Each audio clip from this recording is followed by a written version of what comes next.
Hello and welcome to Lightmap from SIFTER. On Lightmap, we explore what it takes to make video games an interactive media, and you meet creative teams from all around the world. My name is Gianni Giovanni. Welcome.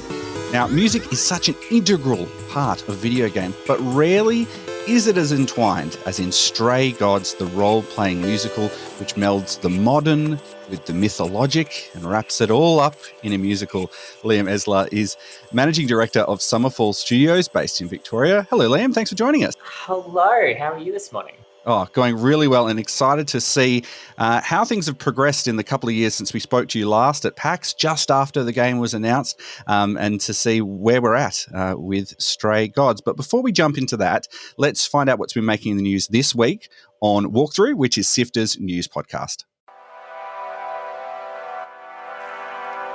Hi, I'm Fiona Bartholomaeus. And I'm Kyle Pauletto. And here are the top stories this week on Walkthrough, SIFTER's weekly news podcast for Sunday, 29th of January. The Last of Us TV show surprises no one by selling a lot of games. Xbox and Bethesda drop a new game, update release dates of Redfall, Minecraft Legends and Forza Motorsport. Union efforts stall at US studio Proletariat after pressure from leadership. And millions of players in China lose access to WoW and Overwatch after partnership deal expires. You can get every episode of Walkthrough for free on Apple Podcasts, Spotify, on our website, sifter.com.au, or wherever you like to listen every Sunday.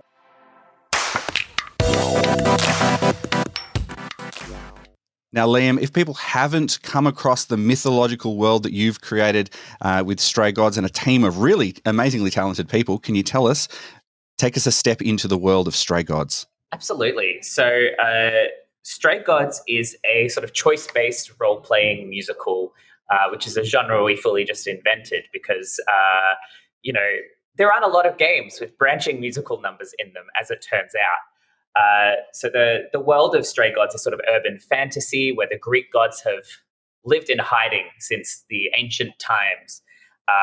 And our protagonist, Grace, happens to meet one when she's holding auditions for a new singer for her band. And a series of events occurs that implicates Grace in the death of this character, who is the last muse, and who passes her powers on to Grace. And Grace must sort of defend herself in a trial, effectively, and prove her innocence. Why is it that we haven't seen musical wrapped into video games? Because as we said, music is such an important part. Everyone has those soundtracks to those games that they love. But why is it that the interactivity or even the way of telling a story hasn't made it to interactive media that way? I mean, we're definitely not the first. Like, there are games that do have musical numbers in them. There is one game in particular that comes to mind whose name I have immediately forgotten. But it was an indie game in the early aughts. I think Dominic Pamplemousse, that's what it was. And they had musical numbers. Monkey Island 2, I think, had a musical number in it as well. So it's not like we're the first, but we are certainly the first to have interactive musical numbers in the way that Stray Gods does. And I think the reason that nobody's done anything like that before is because it's truly insane. And no reasonable game developer would choose to do this. We were doing an interview with GameSpot last year, and I remember the interviewer at the end of our interview sort of looked at me and said, I've never met a team who's consistently chosen to do the most difficult thing at all points. And I think that that's a great encapsulation of what Stray Gods has been like and sort of what has resulted from that. I remember you used to be pretty active on social media, giving lots of advice to, young developers, emerging developers, very sage advice, but it sounds like you're not really following your own advice. Why are you doing it this way? If it sounds like you've put yourself up quite a challenge. I mean, we knew what we were doing. So Stray Gods is basically, we wanted our first game to be really unique and really loud. And when David Gaider, our creative director, and I were first talking about Stray Gods and sort of what it would look like, we knew that we wanted to sort of have the role-playing dialogue elements of like Dragon Age, but we needed something really exciting and interesting to pair it with. And so we immediately started to think back on, like, outside of games, what mediums have done that really well. And Once More with Feeling, the Buffy musical came up, and we were like, okay, but what if we basically did that but for video games? Like, what if we introduced musical numbers as a form of both inciting incident, but also like to replace boss battles? Like, what if these are the high points of tension and where you make the key decisions? Sea with no sails, not a breeze. I am drifting cold waters, no star to be seen. And so everything else kind of flowed from there. And we definitely knew that we were getting into something that was going to be very difficult. We knew we'd never written songs before. We knew we wanted a visual style that was really distinct, that really hadn't been done in the same way, with this like hand-drawn comic booky style. And so we did make some choices for sure that made it difficult. But I'm pretty sure that when people play it, they will realize exactly why we've made those choices, and it's exactly what makes Stray Gods like really special and really distinct. Can you tell me, how does a song work in the game, and how do choices sort of influence how that works? Like, you know, when we're sitting down to fight a boss battle, you're doing a musical, experience in that. What do? What are the choices that are presented with you, and how does it change based on those choices? Sure. So at the beginning of the game, Grace has three choices of sort of traits, like three different versions of Grace that you can choose. One of which is kick-ass, one is charming, and one is clever. And so in musical numbers, you have these three choices, which are flavored, kick-ass, clever, and charming. And through those choices, the melody of the song changes, the lyrics of the song totally change. So there's usually like 3 to 5 branching points in every major song in the game. So for example, if a song is like 5 minutes long, that probably means it has 20 minutes of recorded potential content that you could hear. And even if you were to play through the game and only pick, clever, charming, or kick-ass options, you'd still only hearing like 2/3 to 3/4 of the recorded music. Of those who rend a limb from bone.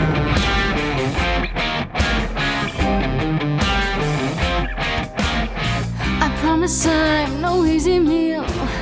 You know the kind of beg and cry and kneel. There'll be no chase, no I won't run. You hardly have this battle won. I'll admit a fondness for the taste of flesh. There's so much music in this game.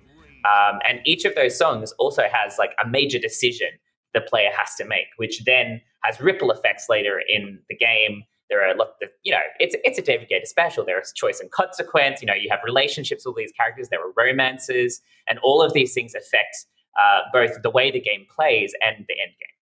What has been that? Tell me what the process of writing these branching songs has been like. I know you're working with some incredibly talented voice directors, some incredibly talented musicians as well. How does the music of this all come together?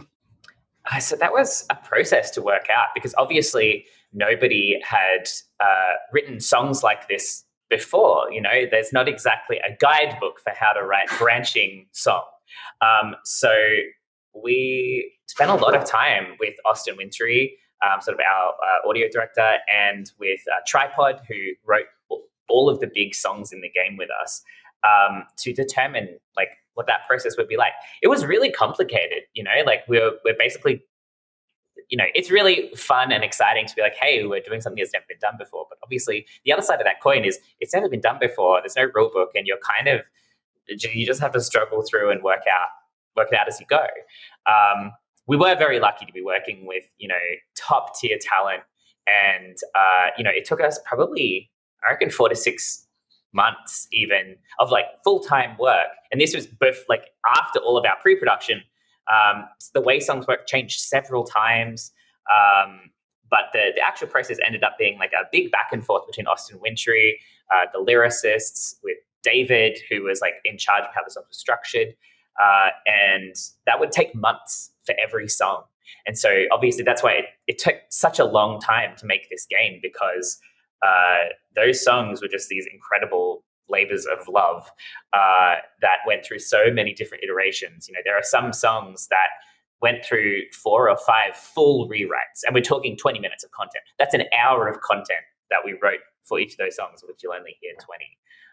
It was a lot, and I hope that shows when people play it.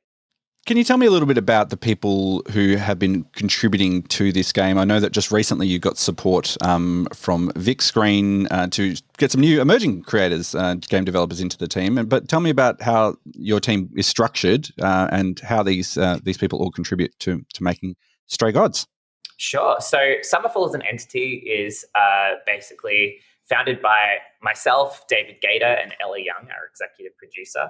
And we collaborate with a lot of other people. So for Stray Gods, we're collaborating with Austin Wintory and Troy Baker, Tripod, Montaigne to sort of so Troy's our voice director, doing an incredible job of making sure that all of the voice lines in the game are just top-notch, super well acted, incredibly performed, etc. And it's a real, I use the word collaborator very seriously. This was a real back and forth. Austin has repeatedly said, how much he's enjoyed working on this project because it's rare that you have this level of freedom as a collaborator. And when we chose the people that we wanted to work with, we chose the best of the best who we knew were going to bring something that we didn't have, who could really inform the direction of the game. And we've been very, very lucky with the people that we've worked with on Stray Gods. And as I mentioned repeatedly, I'm very excited for people to see it because I think that I think people are going to be surprised by both the volume of content and like what it looks like. A big part of why Dave and I started the studio was because we wanted to contribute to the Australian game development community at large, and we wanted to create opportunities that weren't afforded to us as we were coming up in games. When we started our first jobs, the idea of training was not even on the table. Like you kind of just got thrown into a job and kind of had to work it out as you went along. And so we've done our best, and sometimes we've failed, but we've always tried really, really hard to support people coming in, especially when they were juniors.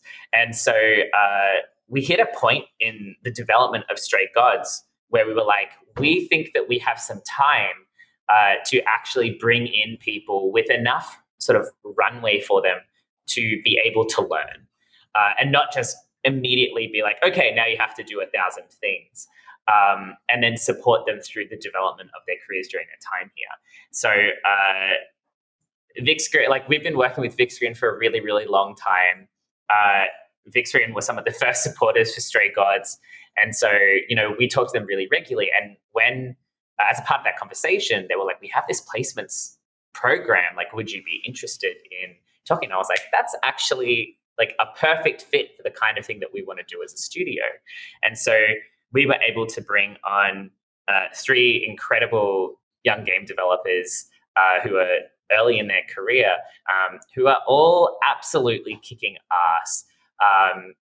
And it has been an absolute joy to watch them sort of very, very quickly become key parts of the team. And, Vic Screen's support through that process has been awesome. If there are any studios out there who have the space to actually do training with people, I really, really encourage you to talk to them. It's our job as more senior people in the industry to pave the way for the next generation that we want to see. And that means that we need to create opportunities for people who don't look like us. And so that's sort of a key part of why we started Summerfall, and I'm absolutely thrilled that we're able to put that into practice with Vic Screen. What I find really interesting is that we're sort of seeing a big moment where things are shifting. Stray Gods was announced before the blockbuster that was Hades, but the mythologic has come back into the forefront now. People are really excited to experience that world. Can you tell me about where you think this game sits in the continuity of modern interactive games? What are the sort of You mentioned Dragon Age. Obviously, you've got the creative experience of that team as well in there. But what is the kind of linearity of where this game has come from, and where do you want it to take it to? So I'd say that, in terms of the mythological aspects, Hades coming out was definitely something we were really excited by. When we decided that we were going to go with Greek mythology, we knew exactly what we were doing. We knew that there would be games that were coming out before us that were going to set us up, because the pop culture mythology runs in cycles. So for a while it was Norse mythology, now it's Greek mythology. At some point it's going to go to Egyptian mythology. That's just how it works. So we knew that was going to happen, and we wanted to we picked a pantheon that we think that this is going to be really interesting by the time we launch. In terms of what the influences on the game are and sort of where it's come creatively, Dragon Age, obviously, there's a lot of, Stray Gods is not an RPG. There are no stats. It is a choice-based role-playing sort of experience. But it's got the DNA of an RPG and how it's structured, how it's written, how the scenes play out. It's also got a lot of an influence from sort of Telltale games.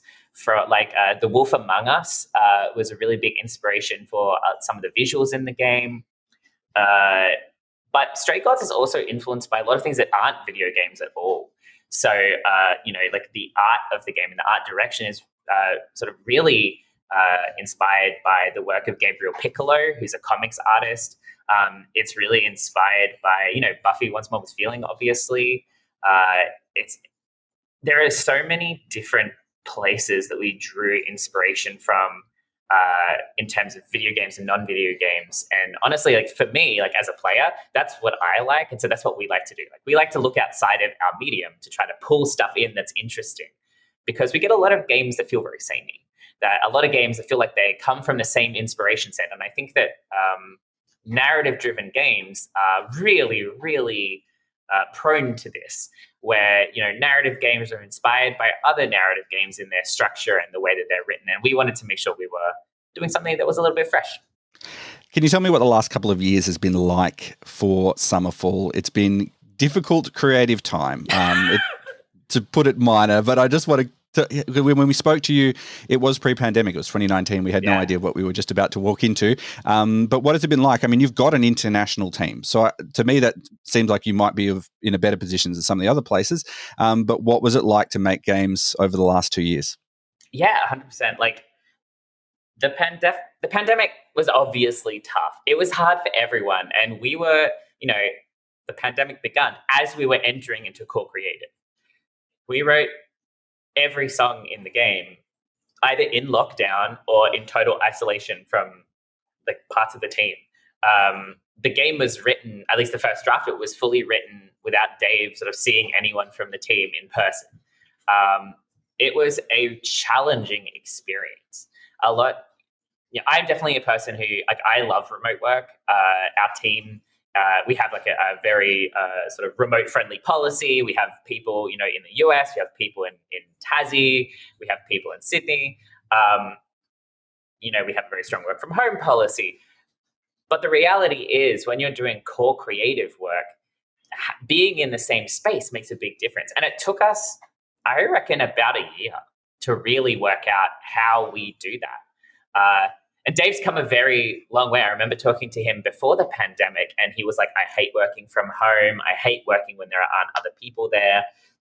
And you talk to him now, and he's like, oh, I spend at least half the time working from home. It's my favorite way to work.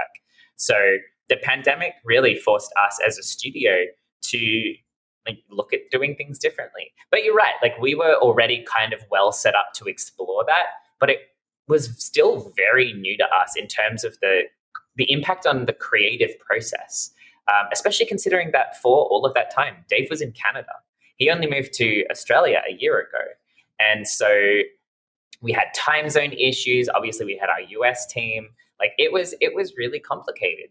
But the one thing that the pandemic gave us that was good, that ended up working out well for us, was it gave us time.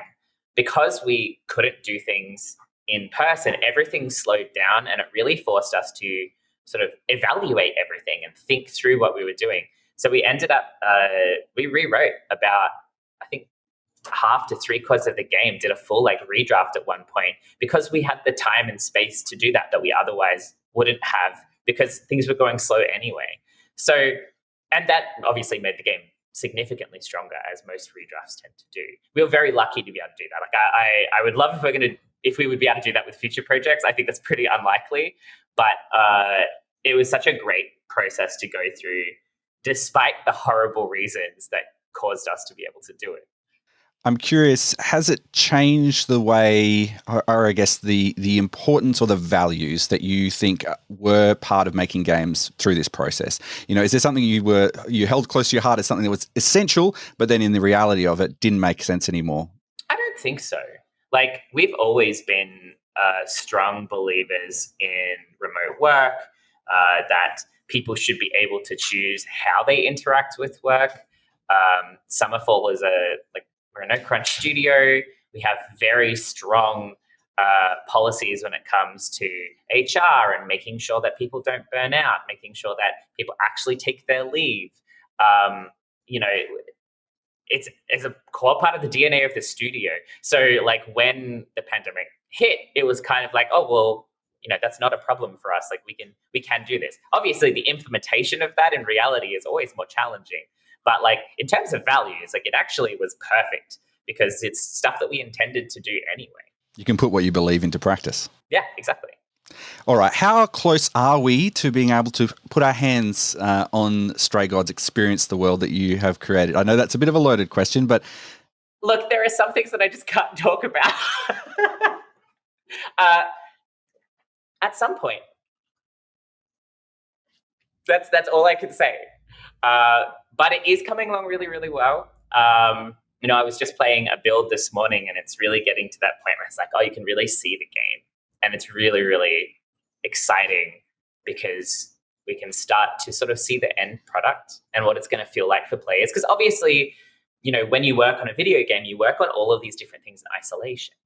And as they sort of start to come together, which is like a long process, you get to start to see glimpses of like, oh, this is what the final product is going to feel like. This is what the game's going to feel like, and we're just starting to see those now, and it's both an exhausting but a really fun time. I'm curious, as a co-founder, as a managing director, what has been some of the most valuable or rewarding creative things that have happened in this game for you, just as a creator in your own right?